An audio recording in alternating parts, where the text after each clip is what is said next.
Hey there, grace and peace to you all today. Welcome to the Shield Online, the mostly weekly share of our Sunday message from the Salvation Army Hanford Corps. I am Captain Roger McCourt. Does any of that matter? No. All that matters is that Jesus is Lord, and the stories we share about him and his teachings should help us live as citizens of the only kingdom that matters, God's kingdom.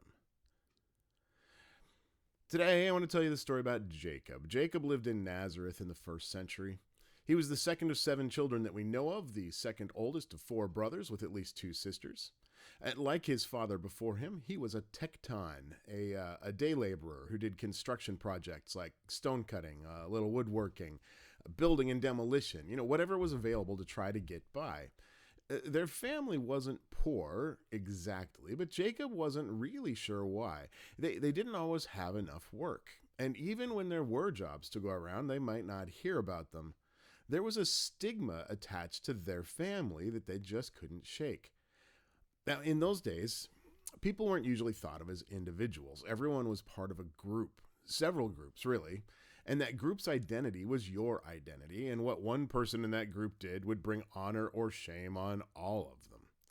As Israelites, they were subjugated people living under the rulership of Rome. They were held firmly beneath the heel of the legions that enforced that rule. And as Galileans, they were lower status than Judeans. They were farmers, fishers, and rural types, in contrast to those big city neighbors. And being from Nazareth didn't help. There was a saying in Galilee at that time, "Can anything good come from Nazareth?" As if the people from their backwater province needed to be able to look down on someone to make themselves feel better. And in Nazareth, Jacob's family was the outlier. They were the ones the town looked at as if they weren't quite right. And while his parents never talked about it, he knew that it had to do with his older brother Joshua being, well, let's say a less than legitimate birth. The rumor was that their father was not really his father, and that kind of thing was enough to get your whole family tarred as being a bunch of unclean ne'er-do-wells who weren't invited to anything unless it was absolutely necessary. Now, while he had been alive, their father had drilled into the boys that they needed to live in a way that was above all reproach. He told them that they needed to do their best for God and not to worry about anything else. And Jacob had taken that advice to heart. He threw himself into following their faith with every fiber of his being. He became a Pharisee, a part of the popular movement devoted to living a pure and holy life and getting others to do the same. He observed every ritual and celebration. He lived a life that was blameless under the law.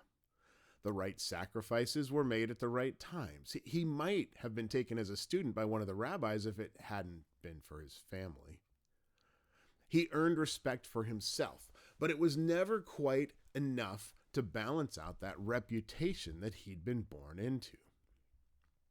And then Joshua, that oldest son who was responsible for the family after their father had died, who should have been the support and care for their mother and to the fiber that held them all together, he just disappeared one day. Now, it was nothing nefarious. He had been seen packing a few things into a pouch that he slung over his shoulder as he headed out of town. And Jacob, who at this point had a wife and children of his own to deal with, suddenly found himself caring for their mother and being the head of the whole family. Things he had never expected, responsibilities he hadn't asked for. And when he complained about it to his mother, she just nodded and then said not to worry about it.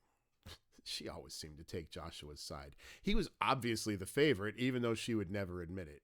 And he had never done anything to deserve it, as far as Jacob could see. I mean, Joshua, he hadn't married, he hadn't had kids.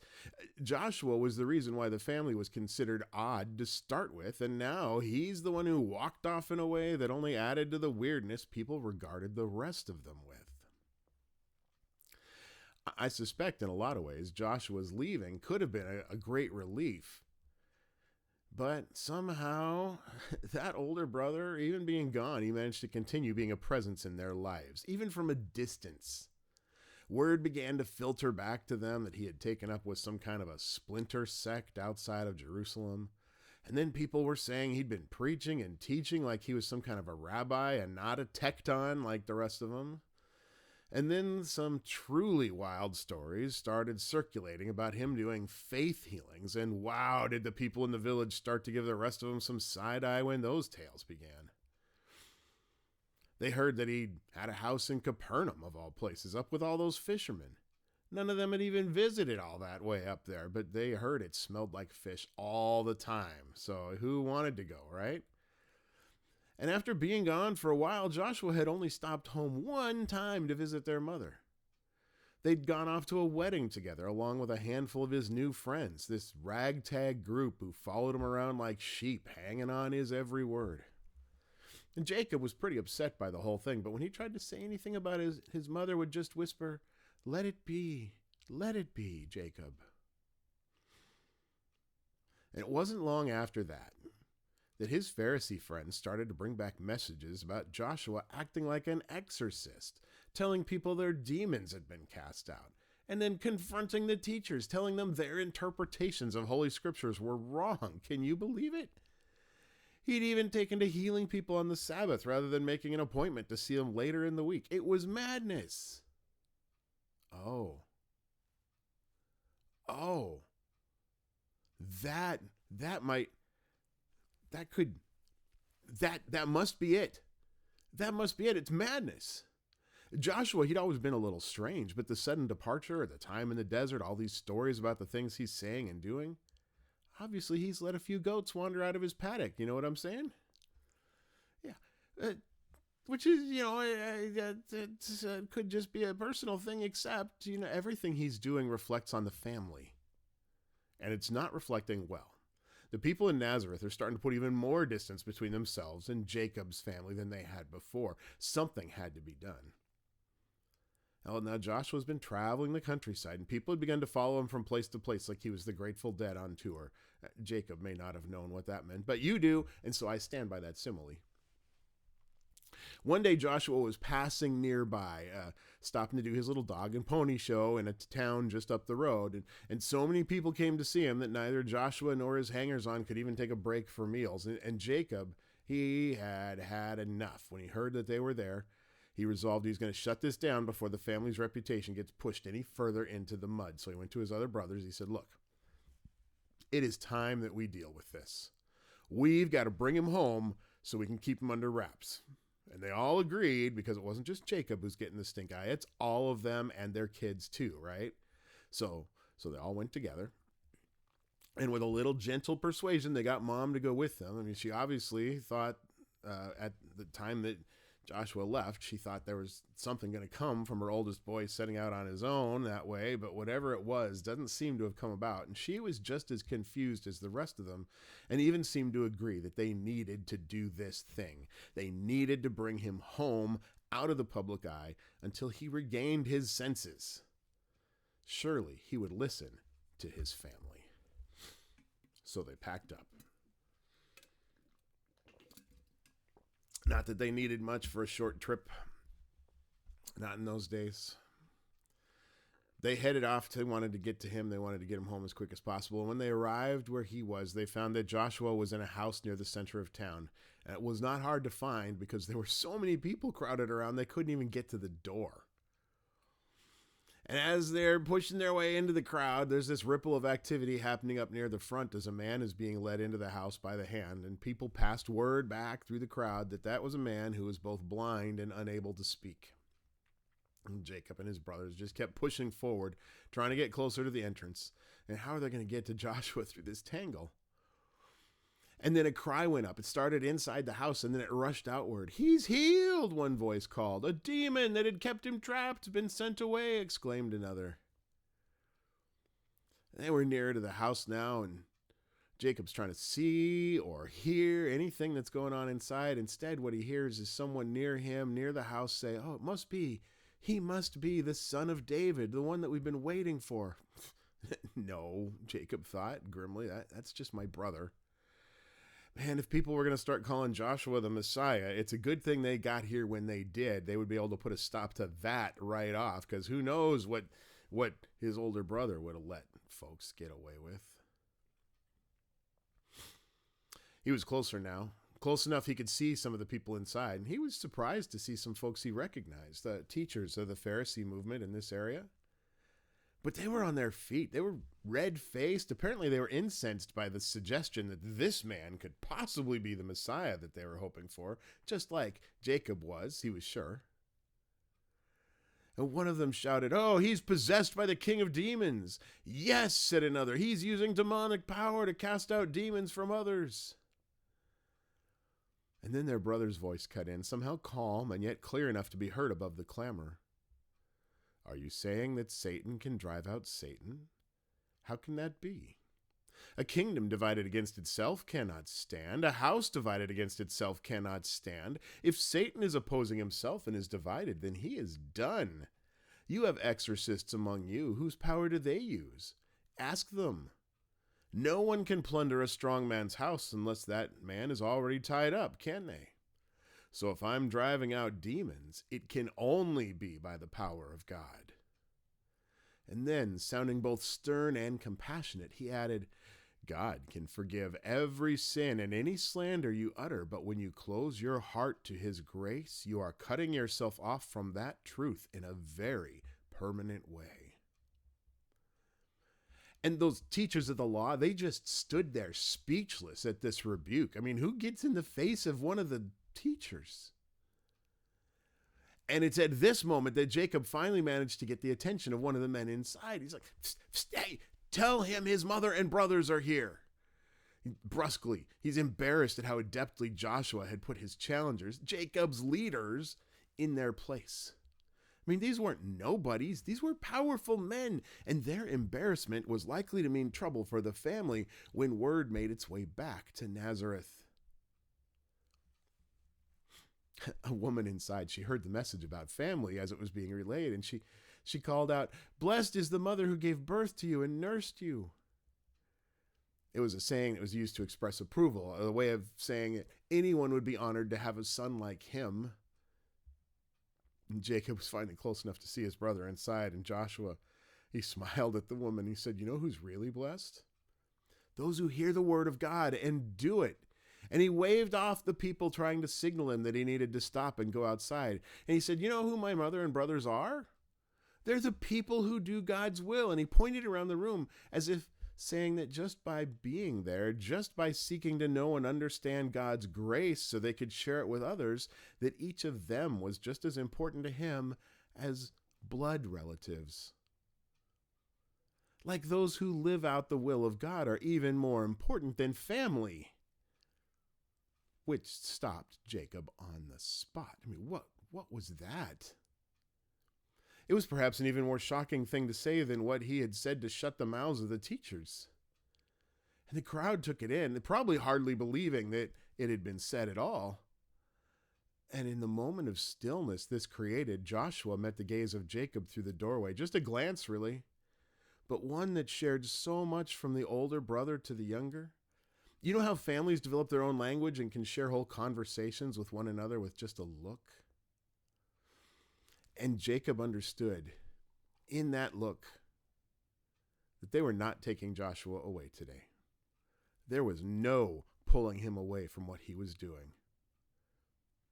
Without another word, Jacob turned, pulled their mother and brothers along in his wake, headed for home, brooding about what he had seen and heard. The space they vacated was quickly filled by others crowding in to hear what they could as the teacher continued to share his view of the will of God. That teacher, Joshua, was of course Jesus, although Jesus is a Latinized version of the Greek translation of the Hebrew name Joshua, or more correctly, Yeshua. And Jacob is better known now by the Greek version of his name, James. And I would love to say that the family of Jesus got it in that moment, that they had seen the result of a miracle. They'd heard the teaching which had drawn in so many hundreds and thousands of people, that when people began to suggest that Jesus might be the Messiah, that they said to themselves, well, I suppose it could be. That would sure explain a lot. But they didn't. Not one of them. Not James, not any of the other three, not Mary, his mother, none of them. Not long after this, Jesus would come home for a visit, and his brothers, realizing that his movement had grown beyond their ability to hide away, that their brother's unique insanity was already visible on such a grand stage, that their family was going to bear the stigma of that for the rest of their generation, they tried to stop him another way.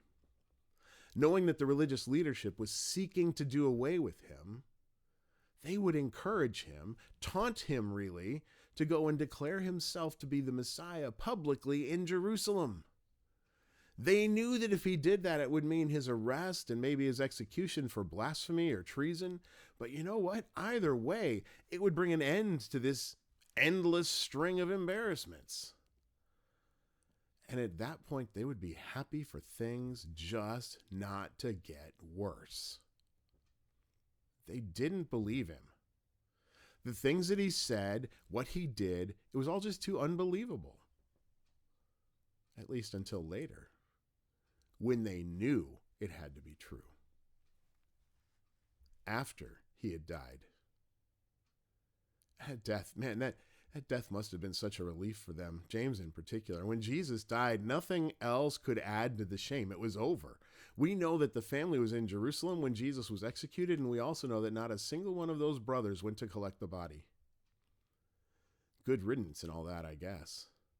It just showed how much they had distanced themselves from him. But then, only a few weeks after the execution, only a few weeks after Jesus was killed, these unbelieving siblings, along with Jesus' mother and his disciples and many other members of the family of those who do the will of God, they met together in the upper room of a home in Jerusalem, and that was called a gathering of believers. What could have happened, do you suppose? What could turn men who so vehemently refused to believe in the person or message of Jesus into devout and unshakable believers? Believers whose faith was so strong they were willing to die rather than deny the divinity of the man they knew to be their brother. What indeed?